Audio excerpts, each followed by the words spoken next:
Hello friends, soil academy में आपका स्वागत है। दोस्तों, पिछली वीडियो में हम लोगों ने डीएलएड फर्स्ट सेमेस्टर के सोशल साइंस के अति लघुत्तरीय प्रश्नों को देखा था। तो दोस्तों, एग्जाम की दृष्टिकोण से ये जो प्रश्न थे बहुत ही इंपॉर्टेंट थे, क्योंकि दोस्तों हमने इस वीडियो में वही प्रश्न लिए थे जो 2016 से लेकर 2023 तक के एग्जाम में आए थे, और इसके अलावा दोस्तों जो इम्पोर्टेंट कुछ क्वेश्चन और थे उनको यहाँ से शामिल किया था। तो उम्मीद करते हैं दोस्तों 50 क्वेश्चन की वो वीडियो थी, आपको ज़रूर पसंद आई होगी। क्वेश्चन भी आपको पसंद आएंगे, जो बताए गए पॉइंट थे वो आपको अच्छी तरीके से समझ में आ गए होंगे। दोस्तों, अगर फिर भी कहीं पर भी कोई भी कंफ्यूजन हो तो कमेंट्स बॉक्स में हमें कमेंट्स करिए। तो दोस्तों, आज की इस वीडियो में हम लोग जो 50 क्वेश्चन थे उसके आगे के जो क्वेश्चन थे, इंपॉर्टेंट क्वेश्चन है दोस्तों, ये भी इनको दोस्तों यहाँ से आज इस वीडियो के माध्यम से कवर करेंगे। तो उम्मीद करते हैं दोस्तों यहाँ से ये भी क्वेश्चन, यहाँ से जो भी बताए जाएंगे पॉइंट, ये आपको जरूर पसंद आए होंगे। दोस्तों, वीडियो शुरू करने से पहले जिन लोगों ने अभी तक हमारे चैनल सोयल अकेडमी को सब्सक्राइब नहीं किया, चैनल को जरूर सब्सक्राइब कर लें, बेल आइकन को प्रेस कर लें, जिससे हमारी वीडियो की नोटिफिकेशन आपको सबसे पहले पहुंचे। दोस्तों, वीडियो को लाइक और अपने दोस्तों में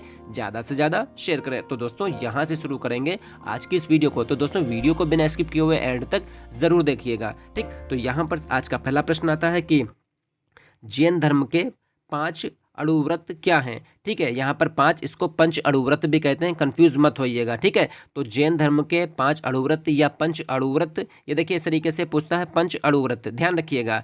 तो है अहिंसा है, सत्य है, अस्तेय है, ब्रह्मचर्य है और अपरिग्रह है। ये पंच अणुव्रत हो गए, ठीक है, जैन धर्म के। और जैन धर्म के जो संस्थापक थे वो कौन थे? तो जैन धर्म के जो संस्थापक थे वो थे महावीर स्वामी, इनको वास्तविक संस्थापक माना जाता है। और जैन धर्म के ये 24वें तीर्थंकर थे, ठीक, ध्यान रखिएगा इन पॉइंटों को। ठीक है, अगला क्वेश्चन और आता है हमारा कि हर्यक वंश की स्थापना किसने की थी। तो हर्यक वंश की स्थापना बिंबिसार ने 544 ईसा पूर्व में की थी। ठीक है, अगला क्वेश्चन आता है कि सामवेद का शाब्दिक अर्थ क्या है। तो सामवेद का शाब्दिक अर्थ होता है गान, से भारतीय संगीत का जनक भी कहा गया है। अगला क्वेश्चन आता है कि प्राचीन वेद है।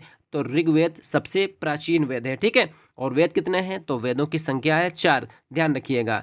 अगला क्वेश्चन आता है कि पंच महाव्रत क्या हैं। ठीक है, तो पंच अणुव्रत या पंच महाव्रत दोनों एक ही हैं। ठीक है, तो पंच महाव्रत या 5 महाव्रत सत्य, अहिंसा, अस्तेय, अपरिग्रह और ब्रह्मचर्य, ये पंच महाव्रत हैं। ठीक है, और इसमें सत्य, अहिंसा, अस्तेय और अपरिग्रह, ठीक।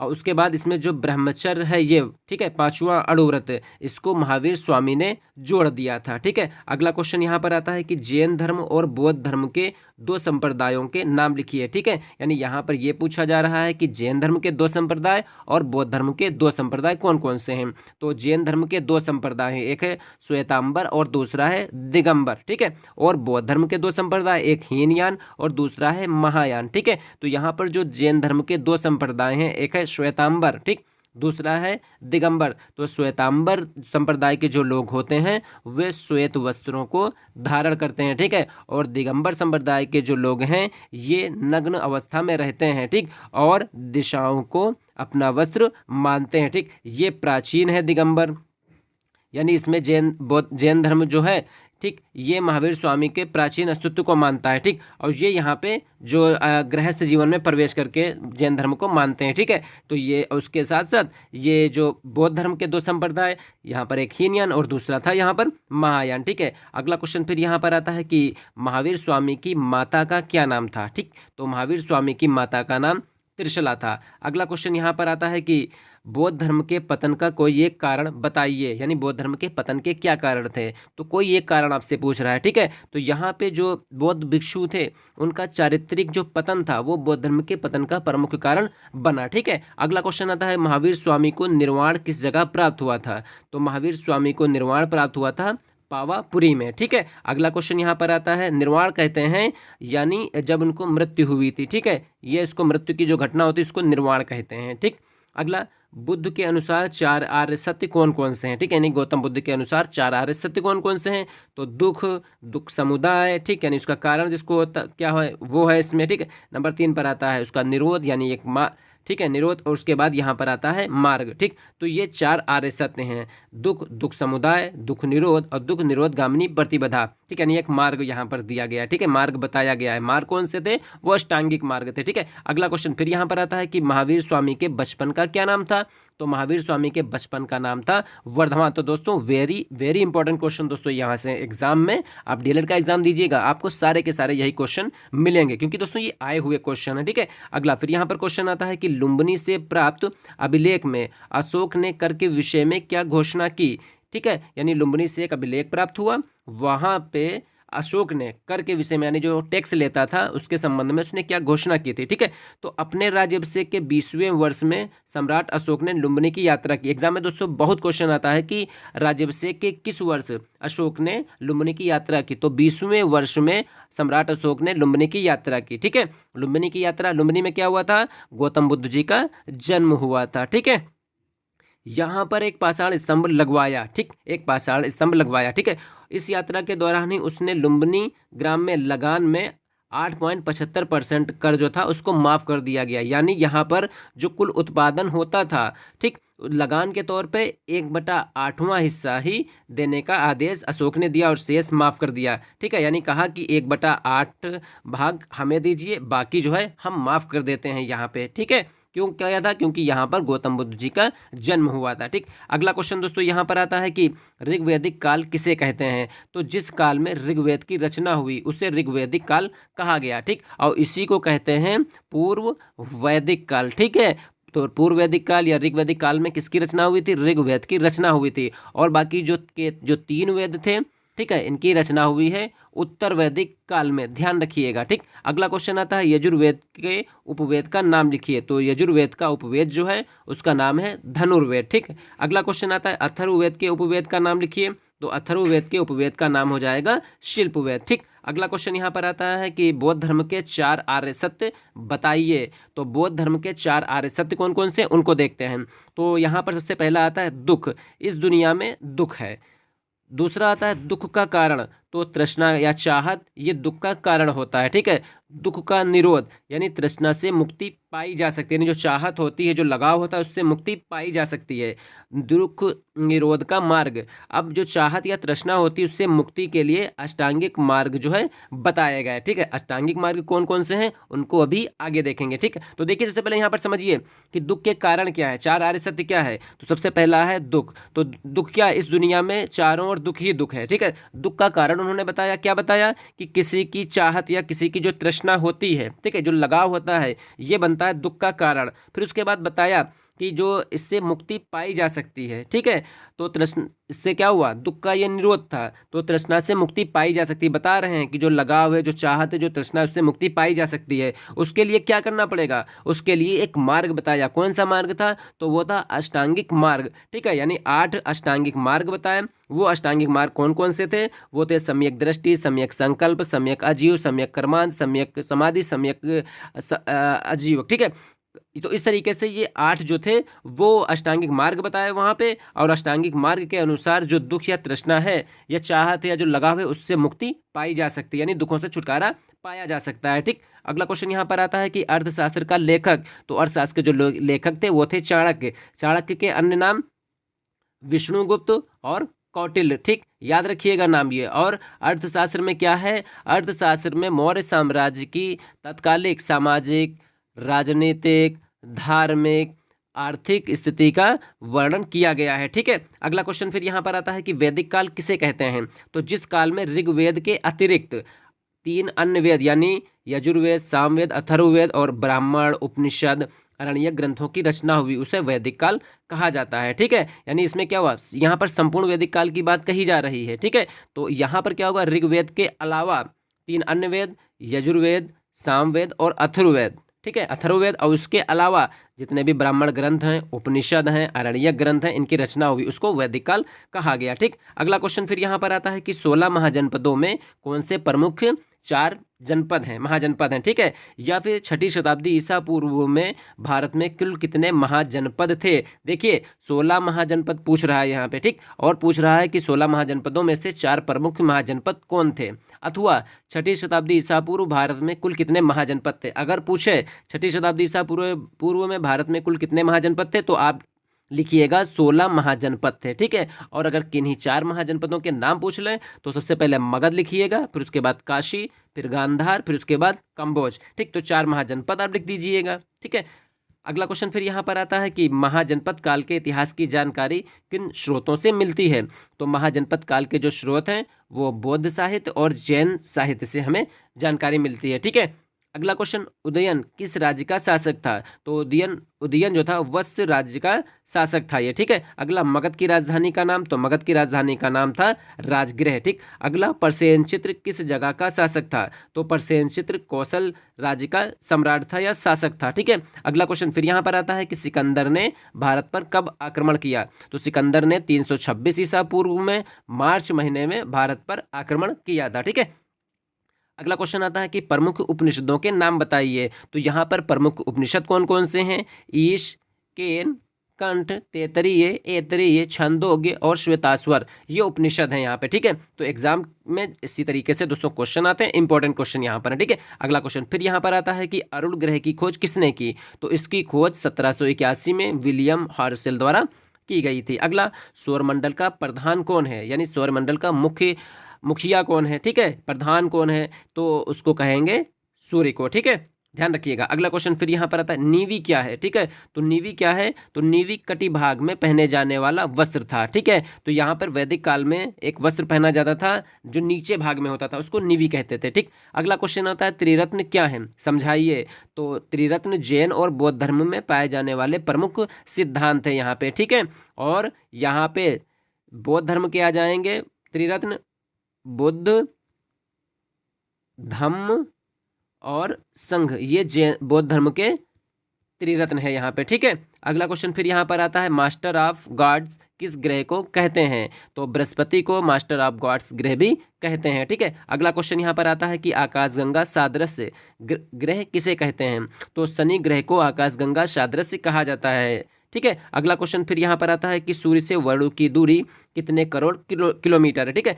तो वरुण ग्रह की दूरी सूर्य से है लगभग 4.5 अरब यानी 450 करोड़ किलोमीटर दूर स्थित है, ठीक है। अगला क्वेश्चन फिर यहाँ पर आता है कि वायुमंडल पृथ्वी से क्यों जुड़ा है। तो वायुमंडल पृथ्वी से गुरुत्वीय बल के कारण जुड़ा हुआ है। अगला क्वेश्चन आता है कि प्लैनेट किस भाषा का शब्द है।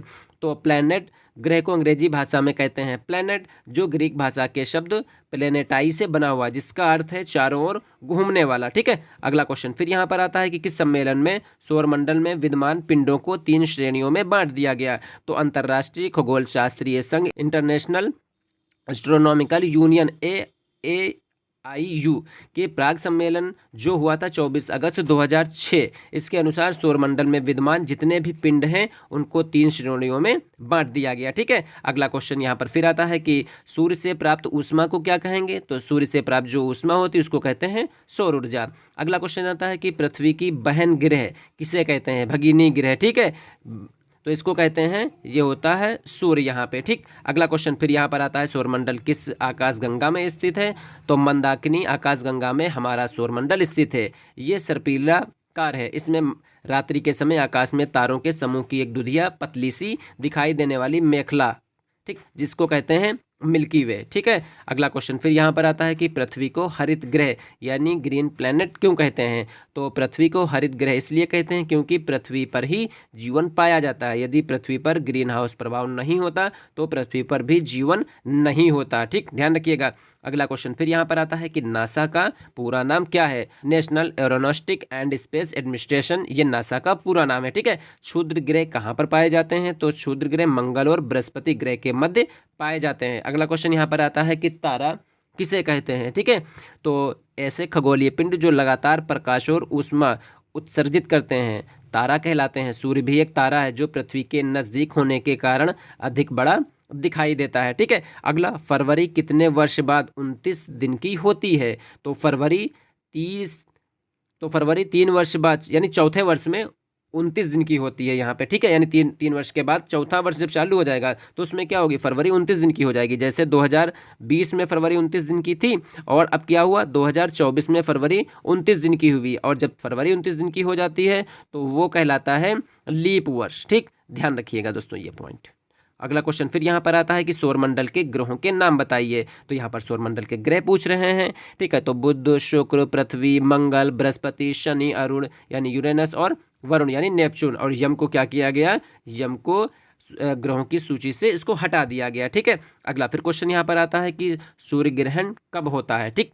तो सूर्य ग्रहण तब होता है जब सूर्य और पृथ्वी के बीच चंद्रमा आ जाता है, ठीक। जब चंद्रमा सूर्य और पृथ्वी के बीच आ जाता है तब वो पृथ्वी पर पड़ने वाली सूर्य की किरणों को अवरुद्ध करता है यानी रोक लेता है, और पृथ्वी के कुछ भागों पर चंद्रमा की परछाई पड़ने लगती है, जिसे हम सूर्य ग्रहण कहते हैं, ठीक है।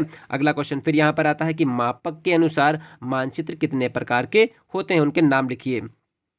तो मापक के अनुसार मानचित्र होते हैं दो प्रकार के। पहला होता है मापन बड़ी मापनी के मानचित्र, और होते हैं छोटी मापनी के मानचित्र, ठीक है। अगला फिर क्वेश्चन यहाँ पर आता है कि दीवार में टंगे हुए मानचित्र में ऊपर और नीचे की दिशाओं के नाम लिखिए, ठीक। यानी यहाँ पर इस तरीके से ये मानचित्र टंगा होता है। इसमें पूछ रहा है ऊपर यानी ये वाला एरिया, ये होता है नीचे का हिस्सा, ठीक है।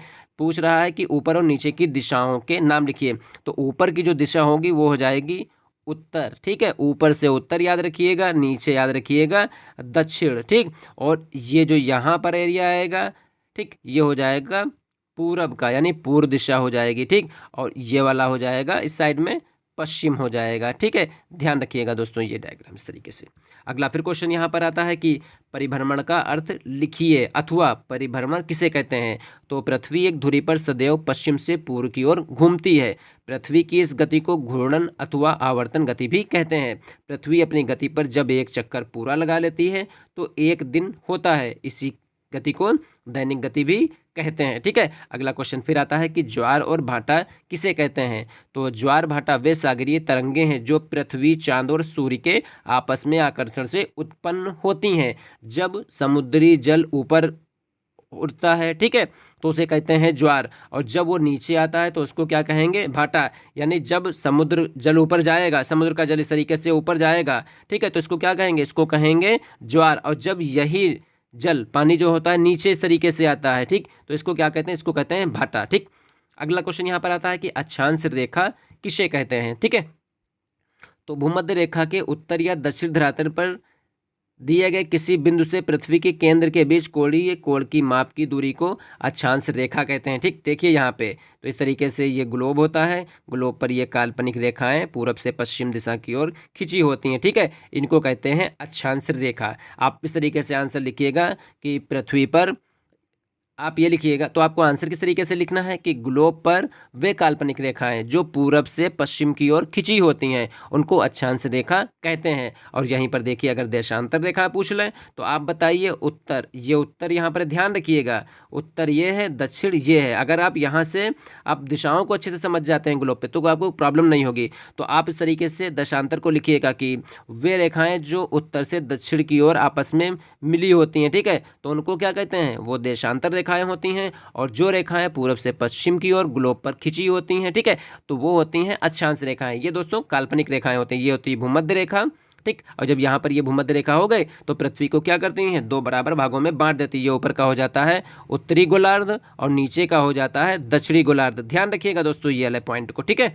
अगला फिर क्वेश्चन यहाँ पर आता है कि मापक के अनुसार मानचित्र कितने प्रकार के होते हैं, उनके नाम लिखिए। तो मापक के अनुसार मानचित्र दो प्रकार के होते हैं, लघु मापक मानचित्र और बृहत मापक मानचित्र, ठीक है। अगला क्वेश्चन आता है कि राजनीतिक मानचित्र किसे कहते हैं, ठीक है। तो राजनीतिक मानचित्रों में विश्व के देश, प्रदेश और राजनीतिक इकाइयों की सीमाओं को दिखाया जाता है। इन सीमा रेखाओं को विभिन्न रंगों में प्रदर्शित किया जाता है। ये मानचित्र प्रशासनिक व्यवस्था के लिए बहुत ही उपयोगी होते हैं, ठीक है। अगला क्वेश्चन यहाँ पर फिर आता है कि भूमध्य रेखा किसे कहते हैं।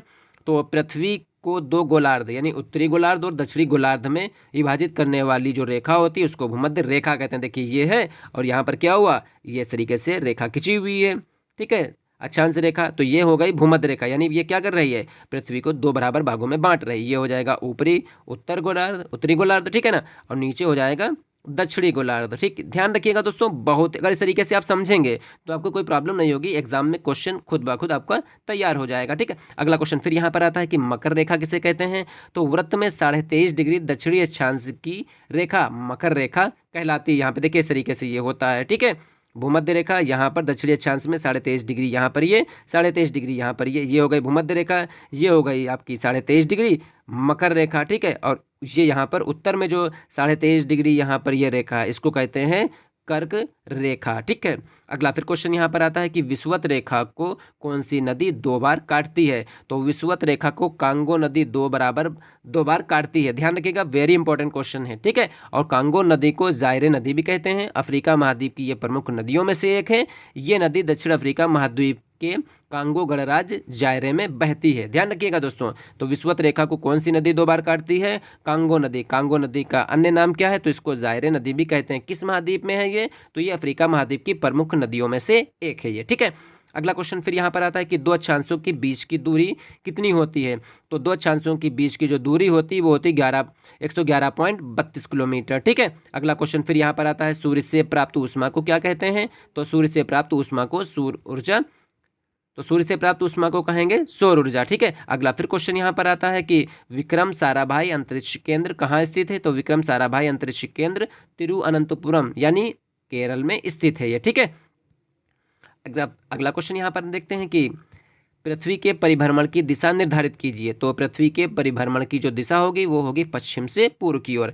अगला क्वेश्चन आता है कि पृथ्वी के किस भाग में सूर्यताप अधिकतम प्राप्त होता है? तो भूमध्य रेखा पर जो सूर्यताप है वो अधिकतम प्राप्त होगा, ठीक। अगला क्वेश्चन यहाँ पर आता है ग्लोब किसका प्रतिरूप है? तो बहुत ही आसान आंसर इसका है। तो ग्लोब जो होगा वो पृथ्वी का प्रतिरूप होगा यानी मॉडल होगा इसका। पृथ्वी कितने वर्ष बाद 29 दिन की होती है? तो पृथ्वी 3 वर्ष बाद यानी चौथे वर्ष में क्या होगी? 29 दिन की होगी। अभी देखिए 2020 में हुई थी, अब उसके बाद 2024 में है, तो 2021, 22, 23 और 24 में यहाँ पर चौथे वर्ष में हो गई, ठीक है। अगला भूकंप किसे कहते हैं? अब देखिए भूकंप क्या है कि पृथ्वी के ऊपरी सतह के अचानक हिलने को भूकंप कहते हैं। ये पृथ्वी पर स्थल मंडल में एकत्रित ऊर्जा के अचानक मुक्त हो जाने के कारण उत्पन्न होने वाली भूकंपीय तरंगों से होता है, ठीक। अगला क्वेश्चन फिर यहाँ पर आता है कि वर्षण किसे कहते हैं, ठीक है। तो वर्षा के विभिन्न रूप यानी वर्षा जो होती है विभिन्न रूपों में होती है। कैसे? एक होती है जल वर्षा, हिम वर्षा, कोहरा होता, ओस होता, आदि को क्या कहते हैं? आदि को कहते हैं वर्षण कहते हैं, ठीक है। यानी वर्षा के विभिन्न रूप जैसे जल वर्षा, हिम वर्षा, कोहरा, ओस इत्यादि को क्या कहेंगे? इनको कहेंगे वर्षण। अगला क्वेश्चन आता है कि पारिस्थितिकी तंत्र किसे कहते हैं? तो पारिस्थितिकी तंत्र भौतिक पर्यावरण जैसे कि जल, वायु, वर्षा, ताप आदि व जैविक पर्यावरण जैसे जीव जंतु, पेड़ पौधे, मानव, जीवाणु इत्यादि का ये मिश्रण होता है, उसको कहते हैं पारिस्थितिकी तंत्र। अगला क्वेश्चन यहाँ पर आता है जनसंख्या वृद्धि के 2 कारण। तो जनसंख्या वृद्धि के 2 कारण आ जाएंगे। पहला हो जाएगा अशिक्षा, दूसरा हो जाएगी गरीबी। दूसरा, हमारे राष्ट्रीय ध्वज के ऊपर से नीचे रंगों का क्रम लिखिए, ठीक है। तो सबसे ऊपर केसरिया, मध्य में सफ़ेद और अंत में क्या होता है? हरा रंग यहाँ पर होता है इस तरीके से, ठीक है ना। ये होता है और इसका जो अनुपात होगा यहाँ पे, ठीक, ये इस तरीके से अनुपात होगा 2:3। 2 ये होगा, 3 ये होगा यहाँ पे, ठीक है। यहाँ पर केसरिया, यहाँ पे सफ़ेद रंग और यहाँ पे होता है हरा और बीच में क्या होता है? चक्र होता है। इसमें होती हैं 24 तीलियाँ, ध्यान रखिएगा दोस्तों, ठीक। अगला क्वेश्चन आता है कि भारत के कौन से 2 द्वीप समूह हैं? तो लक्षद्वीप और अंडमान निकोबार द्वीप समूह, ठीक। मैकमोहन और रेड क्लिफ रेखा किसे कहते हैं? तो भारत और चीन के मध्य सीमा रेखा को मैकमोहन रेखा कहते हैं। भारत और पाकिस्तान के मध्य की सीमा रेखा को रेड क्लिफ रेखा कहते हैं। ध्यान रखिएगा, भारत और चीन के मध्य सीमा रेखा को कहेंगे मैकमोहन, ठीक है। और उसके बाद भारत और पाकिस्तान के बीच जो सीमा रेखा खींची है उसको कहेंगे रेड क्लिफ, ठीक है। कंफ्यूज मत होइएगा कि मैकमोहन को आप भारत और पाकिस्तान कर दीजिए, ठीक है। भारत और पाकिस्तान के मध्य खिंची है रेड क्लिफ और चीन और भारत के मध्य खिंची हुई है मैकमोहन रेखा, ठीक है। अगला क्वेश्चन फिर यहाँ पर आता है कि फसल पकने और काटने के अवसर पर देश में मनाए जाने वाले त्यौहार कौन कौन से हैं? तो बैसाखी मनाई जाती है, मकर संक्रांति मनाई जाती है, पोंगल मनाया जाता है, लोहड़ी मनाई जाती है और होली इत्यादि त्यौहार दोस्तों मनाए जाते हैं, ठीक है। अगला क्वेश्चन फिर यहाँ पर आता है कि प्रायद्वीप किसे कहते हैं, ठीक है। तो वह स्थलीय भाग जो 3 ओर से समुद्र से घिरा होता है और एक ओर से स्थल से जुड़ा होता है उसको प्रायद्वीप कहते हैं। जो भारत है, अगर आप भारत को नक्शे में देखेंगे, मैप में देखेंगे तो भारत क्या है? भारत एक प्रायद्वीप है। यहाँ पर देखिए इस तरीके से, यहाँ पर क्या ये पानी से घिरा हुआ है, नहीं घिरा हुआ, और यहाँ पर ऊपर का जो एरिया इस तरीके से आता है ये जल से घिरा, उसे स्थल से घिरा हुआ होता है। ठीक है, अगला क्वेश्चन फिर यहाँ पर आता है कि भारत के पड़ोसी देशों के नाम लिखिए। तो भारत के पड़ोसी देश तो पाकिस्तान हो जाएगा, अफगानिस्तान हो जाएगा, चाइना यानी चीन, नेपाल, भूटान, बांग्लादेश, म्यांमार, श्रीलंका, ये भारत के पड़ोसी देश हैं। ठीक है, और यहाँ से दोस्तों क्वेश्चन एग्जाम में जरूर बनता है, कभी इनकी राजधानी पूछ लेता है, कभी यहाँ की मुद्रा पूछ लेता है। ठीक है, और कभी कभी यहाँ से पूछता है भारत के पड़ोसी देशों के नाम बताइए, एक देश, दो देश, या कभी कभी पूछता है कौन कौन से प्रमुख देश हैं। तो आप अच्छे से याद कर लीजिए। ठीक, अगला क्वेश्चन आता है कि मम्मी क्या है। तो शवों के रख रखाव की जो कला होती है इसको कहते हैं मम्मी। अगला क्वेश्चन आता है कि जलमंडल किसे कहते हैं। ठीक है, तो यहाँ पे जलमंडल क्या है उसको देखते हैं। तो जलमंडल जल की वह सतह है जो पृथ्वी को सतह पर महासागर, झील, नदियाँ, अन्य जलाशयों के रूप में फैली हुई हैं। ये पूरी पृथ्वी के लगभग 71% भाग पर फैला हुआ है। ठीक है, जलमंडल। तो इसीलिए क्या कहते हैं, इसीलिए पृथ्वी को कहते हैं नीला ग्रह। नीला इसलिए कहते हैं क्योंकि जल की मात्रा के कारण जो अंतरिक्ष है वहाँ से जो पृथ्वी है ये कैसी दिखाई देती है, ये नीली दिखाई देती है। ठीक है, अगला क्वेश्चन फिर यहाँ पर आता है कि पर्यावरण प्रदूषण के दो कारण, कि वाहनों का धुआं और नदियों और नहरों में गंदगी बहाना, ये पर्यावरण प्रदूषण के दो कारण हो जाते हैं। ठीक है, तो यहाँ पर जल प्रदूषण के अलग कारण होते हैं, वायु प्रदूषण के अलग कारण होते हैं, ध्वनि प्रदूषण के अलग कारण होते हैं, मृदा प्रदूषण के अलग कारण यहाँ पर होते हैं। ठीक है, तो यहाँ पर पर्यावरण प्रदूषण हो रहा है, किससे हो रहा है, धुएं से हो रहा है, वाहनों से निकलने वाले, नदी और नहरों में जो गंदगी बहाई जाती है उससे भी पर्यावरण प्रदूषित हो रहा। ठीक, अगला क्वेश्चन फिर यहाँ पर आता है कि विश्व के सबसे बड़े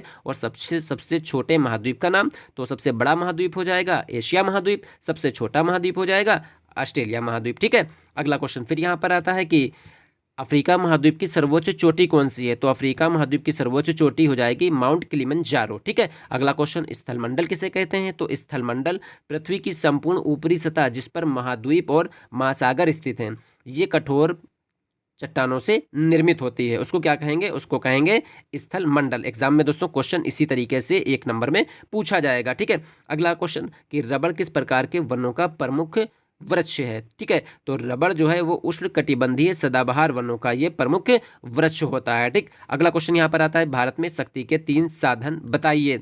तो प्राकृतिक गैस, परमाणु ऊर्जा और सौर ऊर्जा, ये भारत में शक्ति के 3 प्रमुख साधन हैं। ठीक, अगला क्वेश्चन यहाँ पर फिर आता है कि राष्ट्रगान के रचयिता। तो राष्ट्रगान के जो रचयिता हैं वो हैं रविंद्रनाथ टैगोर, और राष्ट्रगान क्या है, जन गण मन। ठीक, राष्ट्रगान इसको गाने में कितना समय लगता है, कभी कभी एग्जाम में क्वेश्चन पूछता है, तो 52 सेकेंड का समय लगता है। ठीक है, अगला क्वेश्चन यहाँ पर आता है कि उत्तर और दक्षिण अयनांतों में अंतर बताइए। ठीक है, तो उत्तर अयनांत वह पृथ्वी की स्थिति होती है जब उत्तरी गोलार्ध में सबसे लंबा दिन और सबसे छोटी रात होती है। ऐसा 21 जून को होता है। ठीक है, 21 जून को क्या होगा, सबसे लंबा दिन होगा और सबसे छोटी रात होगी। उत्तरी गोलार्ध की बात कर रहे हैं, और दक्षिणी गोलार्ध में ये सदी का मौसम है। ठीक है, इन दिनों यहाँ दिन छोटे और रातें क्या होती हैं, वो लंबी हो जाती हैं। ठीक है, अगला क्वेश्चन यहाँ पर आता है कि पृथ्वी के अक्ष का झुकाव कोण क्या है। तो पृथ्वी सूर्य की परिक्रमा के दौरान पृथ्वी एक तरफ कुछ झुकी रहती है, इसके झुकाव का जो कोण है वो है 66.5 डिग्री, अपने अंश पर ये झुकी रहती है, ध्यान रखिएगा। ठीक है, अगला फिर क्वेश्चन यहाँ पर आता है कि मानचित्र के 3 घटक कौन कौन से होते हैं। तो मानचित्र के 3 घटक दूरी, दिशा और चिन्ह अथवा प्रतीक, चिन्ह को प्रतीक कहते हैं। तो वेरी इंपॉर्टेंट दोस्तों क्वेश्चन यहाँ पर है कि मानचित्र के 3 घटक कौन कौन से हैं, याद रखिएगा, दूरी, दिशा, चिन्ह यानी प्रतीक होते हैं। ठीक, अगला प्रधान दिग्बिंदु कौन कौन से हैं।